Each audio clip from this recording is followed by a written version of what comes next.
You are now listening to the In Good Company podcast.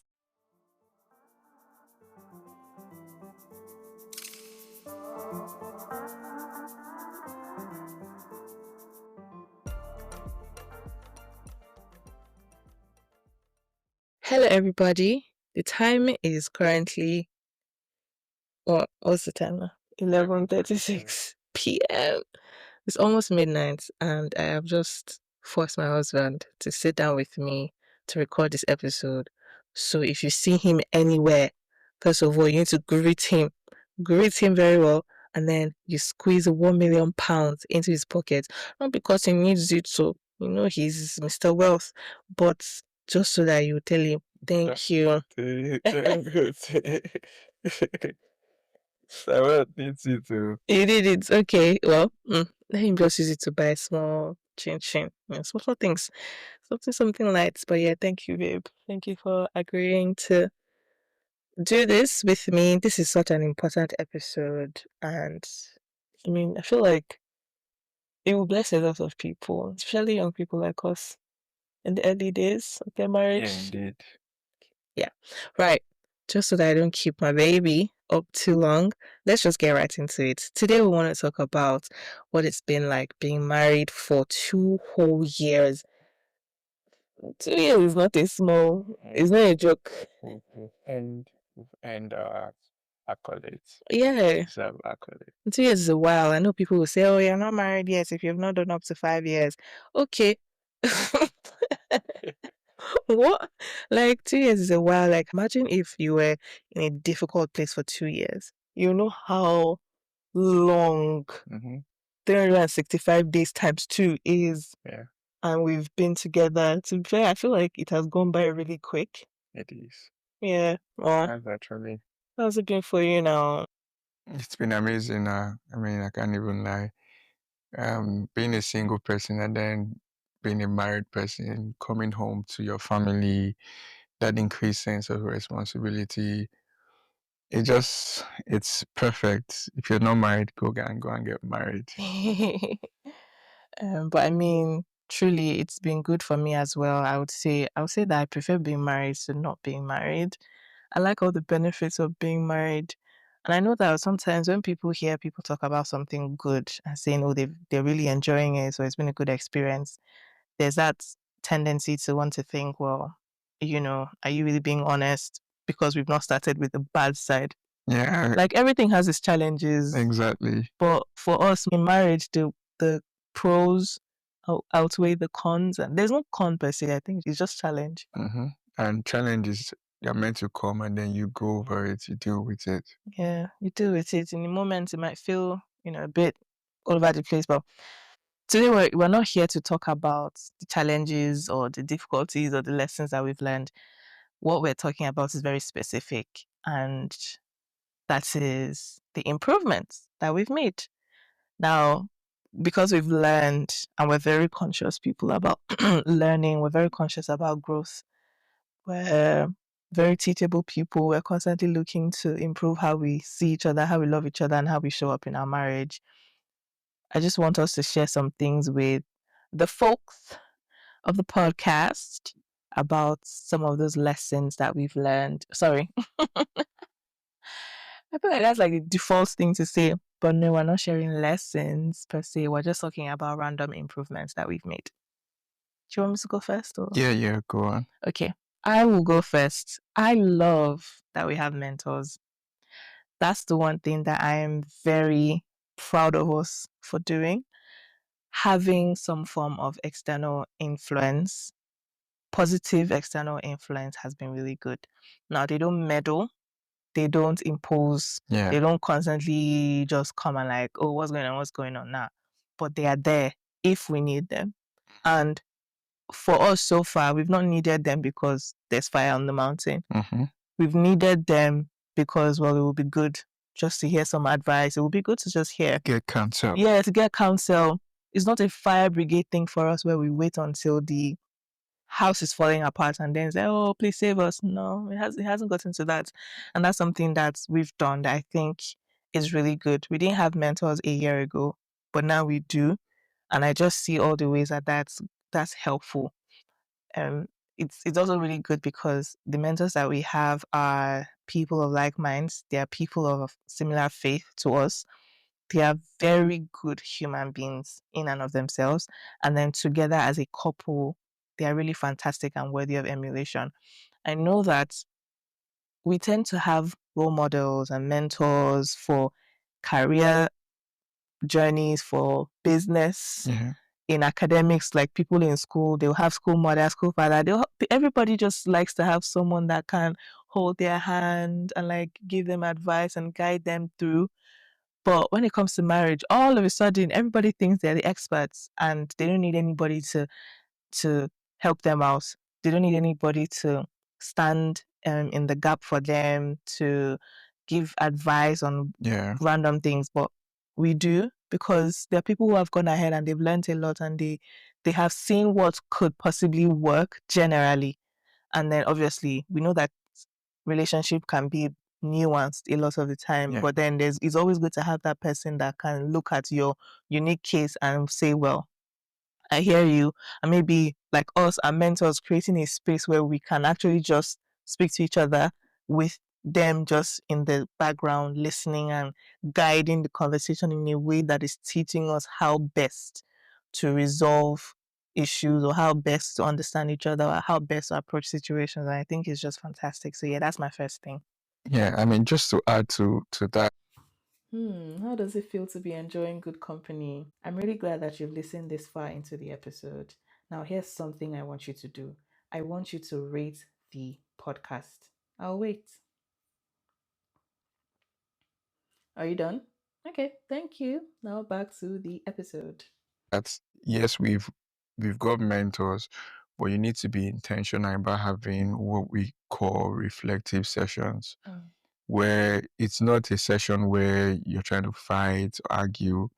A session where something that maybe has happened recently, you're going to touch on it, you're going to get their perspective, get their direction on, oh, this is how this is what you're not saying, this is how you should have handled it. Not imposing like my wife said, but just giving you clear third party from a different perspective um um Opinion? opinion on how best you can navigate that. So yeah, that's it.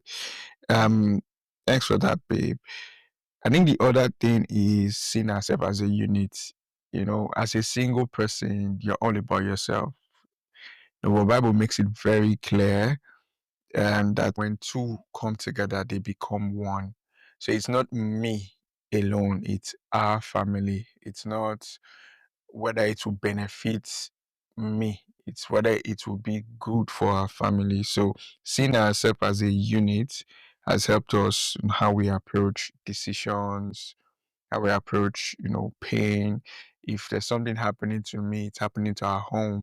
Basically, anything that affects one person affects both of us. It's our home, it's our family, and it just makes it really, really important. So yeah, that's another thing. Seeing ourselves as one unit. Yeah, yeah, I agree. And I feel like in the last 2 years, we've definitely grown in that regard. Generally, we've been good, even in the first year, but there's that level of intentionality now where our lifestyles are adjusting. For instance, like maybe prior to now, we didn't, well, especially not having a baby in the mix 1 year ago, but now that we have a baby, we we have to really see each other as one unit in how we approach things. Like when you wake up in the morning, oh, you're not just waking up in the morning and going about your merry day. You're not waking up in the morning knowing that you have to factor in everybody else. And yeah, it's something that we're more used to now. Like it's not mechanical, I would say. It just flows. You just know that it has to be done, It has to be done, yeah. and you do it. I mean, some days it's like, oh, I wish I could just sleep in, or I don't know what to you, like some of those things that you wish you could just do, and like, please, I just want to do my thing. I just want to say here that for non-married people listening, and yeah, you do hope to get married, but you're looking at all the reasons why you shouldn't, why being married is going to be an in quote inconvenience, because now you're going to be thinking of somebody else and you no longer be your own self, and you think of that and you're like, ugh, please, I don't even want that.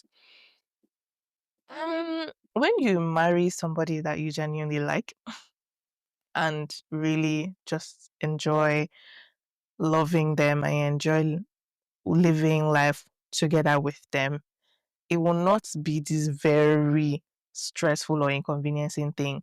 Will it be on some days? Yes. And I feel like people act like you can't, these two things cannot possibly exist. Mm-hmm. Where there are days you just want to sleep in. You don't want to wake up and be thinking of, oh, somebody needs to brush the baby's teeth, or you have to cook food, or drive somebody somewhere. You just want to wake up and decide what you want to do. Now you have to plan everything. Planning, even that in itself is an interesting thing to do, because now it's a different feeling, like it's a different journey, it's a different experience, and it's nice because you like this person, or you like, you love your family, and it's a privilege to serve them. So yeah, if you're thinking, oh well, now my life will no longer be my own, if I want to go out, I cannot just wake up and go out, and you're like, oh, you're thinking of it as this bane to your existence, I promise you, when you're there, it's just, it happens. Yeah, I mean, that's why I talked about a heightened sense of responsibility. Mm. It's not a sense of responsibility that makes you feel like your life is over, you need to live for people. You take on it with grace. You just know that these people, I will die for them. Yeah. It's you putting every person in your home in front to say, for them, no matter what, I'll make sure that they are comfortable. I'll make sure that they are okay. So yeah, don't feel, oh, I'm not married yet, I don't want to, it's hard work. There's nothing that isn't hard work. Yeah, even You being just have to single is put in the hard. work in being single as well. Right. So yeah, that's it. Yeah, nah, that's so real. And I love it. I love, like I said, I love the perks that come with marriage personally. Like having someone that will just clean the whole house. I don't remember the last time I washed bathroom. Oh my goodness. And I can't tell you how grateful I am for that. Like, thanks, babe. You're welcome. You're the realest. Another improvement that I believe we've made in the last 2 years is with respect to romance and intimacy. This is not rated 18, by the way, so don't worry, stick around. We're not giving you TMI. Just more generally, like the friendship, the lovey-dovey, butterflies, all the things that people swear will die in the first year of your marriage. I feel like now I still feel the level of butterflies and blues that I used to feel, maybe even more, because now I know you better. And we've been through some rough patches with life. I'm sure some people have seen our videos on Instagram and TikTok where we shared about the challenge with immigration and expecting a baby at the same time. So life has dealt us its fair share of blows, the fair share of our marriage. But something that should have pulled us apart, or something that would have pulled other couples apart, I feel like it didn't. In fact, it brought us closer. And there's now a heightened sense of attraction, of love, because I know this person. And there's a level of safety that has been unlocked. And that just draws you closer. So yeah, one improvement that we've made is with how we intentionally love upon each other. Like we text each other when we're out of the house. Like maybe I'm at the office and he's at home, or he's at the office. We text each other like teenagers. And then we're like, oh, I miss you. I can't wait to come home. Like, oh, I can't wait. And then it's just really nice. I think it's one of the things that's really lovely. I don't know if it's something that we've always done, but it's definitely something that we're very intentional about now. We're intentional about hugging, holding hands, sitting next to each other, just, yeah, doing really lovely, lovely things together. And I quite like it. Yeah, I mean the play. Don't forget the play as well. Yeah, we play together. Yeah, that's amazing. Indeed, the last 2 years has been a learning curve. Obviously, you improve on things, you become intentional. And there are days that life situation happens, but you just pick up and see how you can adjust and do better. again, it's a journey. So we are still on our journey, and it only gets better. Yeah. For me, the next thing would be letting go of offense. That's one major improvement we've sort of, imbibed this season of our life. Personally, I'm the one that would be tagged as the avoidant, but I don't really see it like that. It's me being slow to speak, being, you don't want to say something to your partner, to your wife, and you're using the next 3 months to apologize, right? You don't want to say that. It doesn't make sense. You can avoid saying sorry if you are careful of what you say in the first place, Yeah. right? So that's one thing. Listening more. I tend to just, instead of talking or lashing out, just take my time. My wife is, understanding the cues as well. Maybe come back later to address it. So there are ways to ensure that your offense, it does not spiral. It doesn't now lead to where you're not greeting each other, and that's where being intentional about how this is. Letting go. It's something that we've heard before. You probably heard it as well, that you need to extend grace. Imagine how many times your sibling, if you have one, has offended you. If you guys settle now, they will offend you again tomorrow. You don't cut them off. You don't pack out of the house, right? It's the same thing in marriage. This person you're living with, and you're trying to ensure that there's no air that is heavy in the house. There's no offense so thick that you can cut some and put on a plate. You want to be able to sort things out, amicably, without going back and forth. We don't need to bring the house down, or having a baby even makes it beautiful. You can't even raise your voice a certain way. If not, your baby will be wondering what's happening here. So yeah, that's something we've observed, or we've been doing recently. Yeah. That's so real. And it's something that we know that there's so much room for improvement and growth, because offense is a very big part of like our human response to one another. There's that wall of defense, there's that wall that we tend to unconsciously pull up. But for us, it's being intentional to notice when that wall is coming up and say, okay, let's bring it down. Let's bring it right down. No, yeah, that's so true. And one of the things that is really helping us as well is going back to my earlier points about mentors, learning from their experience of how they deal with difficult conversations or arguments is so helpful. Or just learning how they deal with random things like parenting, roles in marriage, little things here and there, like just hearing how they've dealt with it and seeing how that can apply to our lives. That's really helped us. And I Yeah. see how much we've definitely grown. One thing too that has really helped is us learning each other, because we're constantly exposing ourselves to the right kind of information, books, sermons, teachings. At some point in this year, we had a sermon. I believe it was this year, where Pastor talked about personality types, which is where the whole avoidance conversation came up. And I was like, yeah, you're definitely the avoidance one. Yeah. My husband will not accept that he's avoidance. I like to put it a different way. It's just being To careful. be fair, Yeah. perspective, yeah, and that's the thing. Like, we're learning about each other, and we're learning our approach to life. And one of the things that our mentors recently taught us as well is you listen to believe. So usually, uh, a year ago, rather in the first year of our marriage, my husband should not say anything. In my head, I'm like, hello, do you hate me?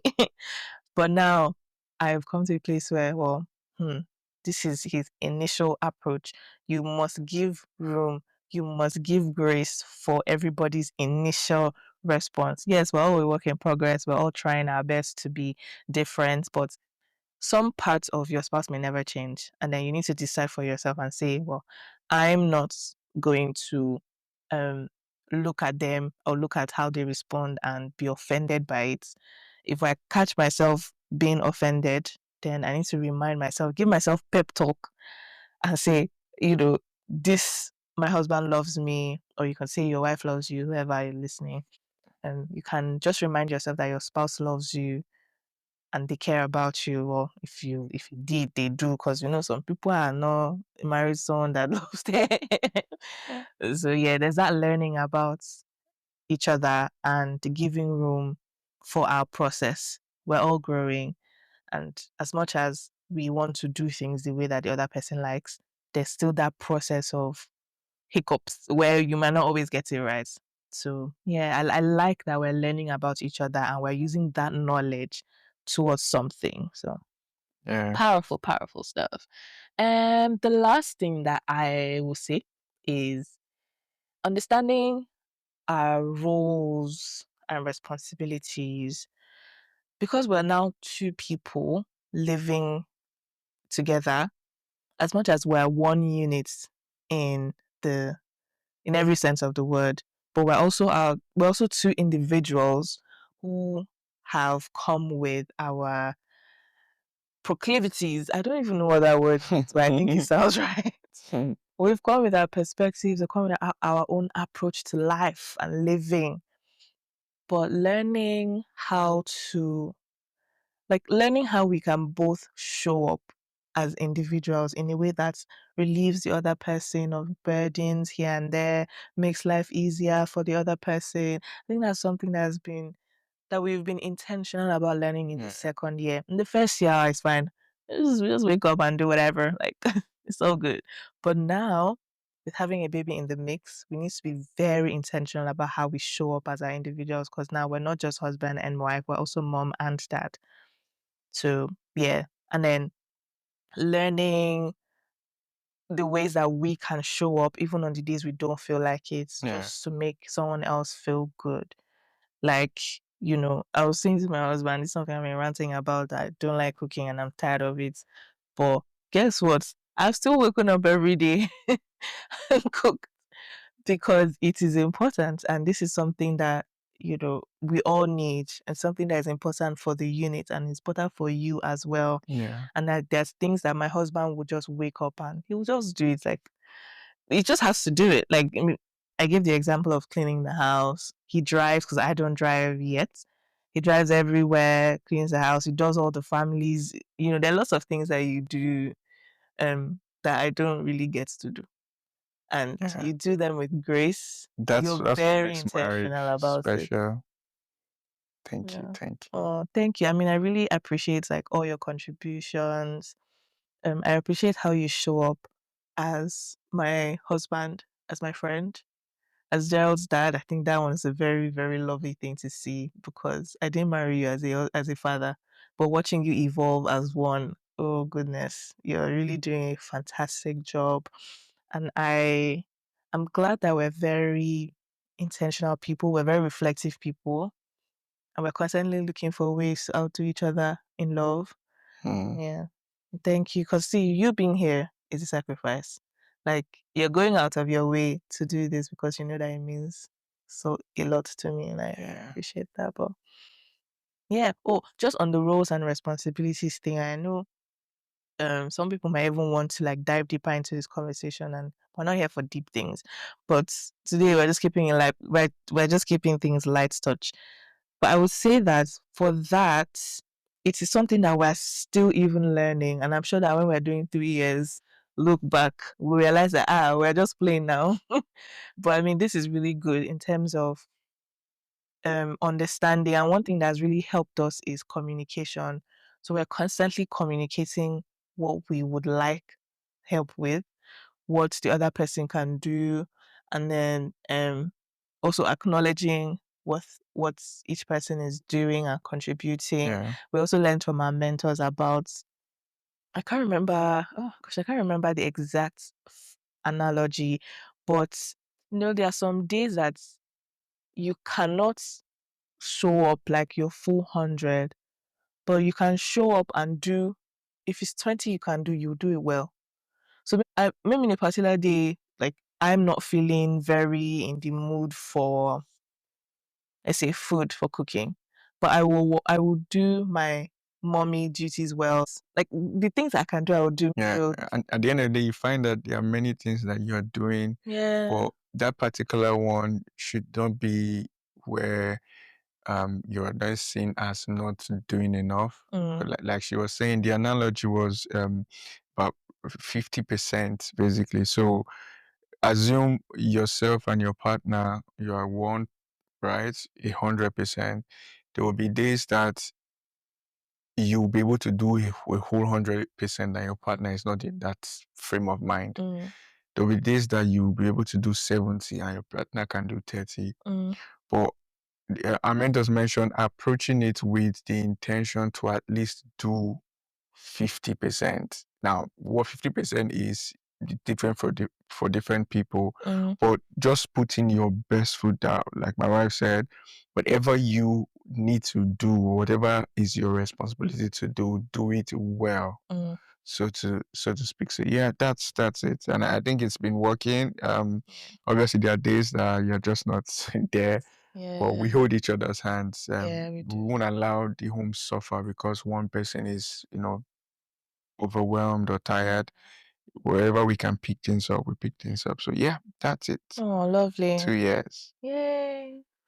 No, it's really, really good to see. And one thing that I would say very, very quickly is that even on the days where we feel tired, because it is indeed a happy home, that joy fuels us up and strengthens us. Like yesterday, I was really overwhelmed and stressed by all the things I'm doing. And because it's a positive environment already, I can't be downcast for too long. The home is cheerful, it's happy, it's loving. So on the days that we feel tired and stressed, even that stress can't last too long because somehow it will drown. The happiness will just drown it. The joy, the love, the good vibes. And I'm really grateful for that. I pray that God will continue to help us to Amen. maintain that in Jesus' mighty name. Amen. Amen. Amen. Amen. Amen. Holy Ghost fire. Yeah, the Holy Ghost fire, babe. And the Holy Ghost fire burn down every inconsistency. You're not saying amen. Amen. Holy Ghost fire. Anyways, thank you, babe. And yeah, I hope you've enjoyed this very short and sweet episode. And yeah, till next time, see you. Take care. Bye, everyone. Bye, everybody.